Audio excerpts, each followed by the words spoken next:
প্রত্যয় pension scheme Nizamul হক ভূঁইয়া, আপনি বর্তমান যে আপনারা যেই পেনশন স্কিমে ছিলেন আর প্রত্যয় স্কিমে যুক্ত হলে সুবিধা অসুবিধা কি হচ্ছে?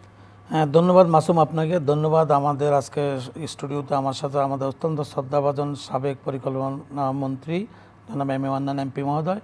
ইতিমধ্যে বক্তব্য রেখেছেন আমাদের অত্যন্ত শ্রদ্ধাভাজন জগন্নাথ বিশ্ববিদ্যালয়ের উপাচার্য এবং সাবেক উপাচার্য ঢাকা বিশ্ববিদ্যালয়ের ফজলুল আলম চৌধুরী স্যারের কন্যা। উনি অত্যন্ত যুক্তভাবে শিক্ষকদের দাবির সপক্ষে যে কথাগুলো বলেছেন, এই দাবিগুলো আমাদেরও। আত্মসম্মানটা হলো আমাদের কাছে সবচেয়ে বড় জিনিস। কিন্তু আমরা দেখেছি যে আমাদের শিক্ষকদের যে ভূমিকার কথাগুলি এত সুন্দরভাবে উনি উপস্থাপনা করেছেন, আমি ওনাকে ধন্যবাদ জ্ঞাপন করছি। প্রথমে আমরা যেটা বলতে চাচ্ছি যে প্রত্যয় স্কিম আর আমরা বর্তমানে যেখানে ছিলাম 30শে জুনের আগে, সেখানের মধ্যে অনেকগুলো সুযোগ সুবিধা কাটেল করা হয়েছে। যেমন আমরা আগে এককালীন আমরা রিটায়ার্ড হওয়ার পর 80 লক্ষ টাকা একসাথে পেতাম, এখন সেটা পাওয়া যাবে না। অর্জিত ছুটির কথা আমরা এতদিন বলে আসছিলাম যে অর্জিত ছুটি ব্যাপারে প্রত্যয় স্কিমে কিছু বলা হয় নাই। হঠাৎ করে গতকালকে আমরা দেখলাম একটা প্রেস নোটের মতো একটা জাতীয় পেনশন কর্তৃপক্ষ থেকে একটা চিঠি পাঠানো হলো আমাদের কাছে যে না, এটা ওই আপনার অর্জিত ছুটি থাকবে। তারপরে একজন শিক্ষক প্রমোশন পাবে লেকচারার থেকে অ্যাসিস্ট্যান্ট প্রফেসর থেকে অ্যাসোসিয়েট প্রফেসর, অথবা এক বিশ্ববিদ্যালয় থেকে আরেক বিশ্ববিদ্যালয়, সেটাও কিন্তু প্রত্যয় বলা ছিল না। কিন্তু গতকালকে দেখলাম যে ওনারা ওই প্রেস নোটের মাধ্যমে বলেছে না, সেটা থাকবে। সেখানে বলা হলো যে পে প্রোটেকশান এবং জব প্রোটেকশান দুইটাই থাকবে। আরেকটা জিনিস আমরা বলেছিলাম যে আমাদের আমাদের বয়সসীমা 60, প্রত্যয় এমনভাবে আমাদের শিক্ষকদের বয়সসীমা 65, প্রত্যয় এমনভাবে করেছেন 60 বছর। শিক্ষকরা এই যে পয়েন্টগুলো, 3টা পয়েন্ট ওনারা কালকে সংশোধন করেছে 3.5 মাস 4 মাস আমরা আন্দোলন করার পর। কিন্তু ওনারা এতদিন কি ঘুমিয়েছিলেন? ওনাদের তো উচিত ছিল। ওনারা সরকারি যারা প্রত্যয় স্কিমটা করেছেন, কারণ মাননীয় প্রধানমন্ত্রী দেশ নিয়ে ভাবেন, জাতিকে নিয়ে ভাবেন, দেশকে কীভাবে ডেভেলপ করবেন।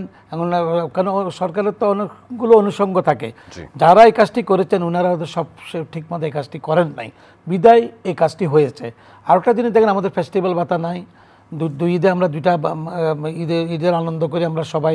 আমাদের শিক্ষকদের তো অত সুযোগ সুবিধা নাই, গাড়ি নেই, গাড়ির সুবিধা পাই না, যেটা আমাদের ডক্টর সাদেক আলিম অত্যন্ত সুন্দরভাবে বলেছেন।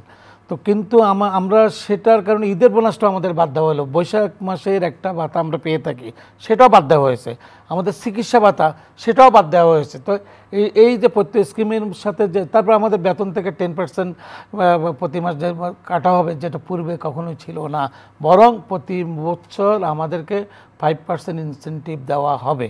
আমাদের বক্তব্য হলো যে আপনারা যদি এই যে ডিফারেন্সগুলো করলেন, আপনারা যখন এই প্রত্যয় স্কিমটা করলেন 2015 সালের প্রফেসর সাদেক আলিম ম্যাডাম যেটা বললেন যে আমাদেরকে আমাদেরকে আন্দোলন করতে হয়েছিল, আমাদের এখন আজকে যে আমাদের স্বতন্ত্র পে স্কেলের দাবিটা তো দীর্ঘদিন থেকে আমাদের ছিল। এমন দিন বদলের সনদে আওয়ামী লীগের সেখানেও বলা হয়েছিল যে শিক্ষকদের জন্য স্বতন্ত্র বেতন স্কেল দেওয়া হবে। তো সেই কারণে আমরা স্বতন্ত্র বেতন স্কেলের চেয়েও বড় কথা হলো 2015 সালে শিক্ষকদেরকে এক ধাপ নামিয়ে আমরা যে জায়গায় ছিলাম, শিক্ষক তারপরে সচিব সবাই একটা স্টেটাস ছিলাম, কিন্তু আমাদেরকে এক ধাপ নামিয়ে কিন্তু আমাদেরকে এক গ্রেড নিচে নামানো হলো। আমরা আন্দোলন করলাম।